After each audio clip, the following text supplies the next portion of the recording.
As the Summer Olympics kick off in Paris, we're taking an in-depth look, actually, at how LA is preparing for games coming here in 2028. And one of the biggest challenges, making major improvements when it comes to public transportation.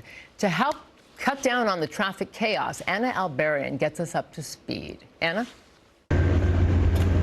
With the 2028 Olympic and Paralympic Games officially 4 years away, you can already spot improvement projects around the city, like here at the historic LA Memorial Coliseum in Exposition Park.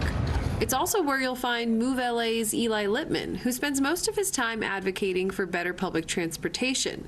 And he doesn't just talk the talk. Eli arrived to the stadium via Metro's train and bike services. It's $1.75.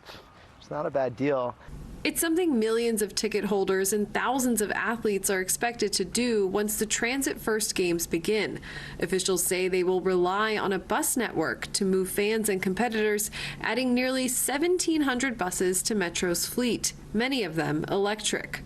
But Eli, a frequent bus rider, says there's one major challenge with that plan. Our buses keep getting slower and slower, just as your car is getting stuck in traffic. He hopes officials will use the more than $900 million in federal funding that Los Angeles received to prepare for the games to create dedicated bus lanes. If they have a dedicated lane, then you're going to see much more frequent and much more reliable service. And that's really, when you talk to riders, when you talk to anybody really, that's what we need, reliability. Hey, can I get to my job or my appointment on time?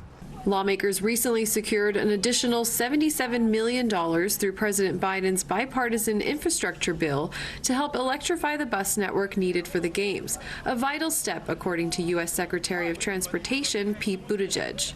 Because we know that having more buses and zero-emission buses at that helps increase metro ridership, it helps get more cars off the road, it helps make the air in LA cleaner for every single child and adult who breathes it in every day. But all these new buses would require operators and a maintenance crew, another major challenge, according to transit policy expert Juan Matute.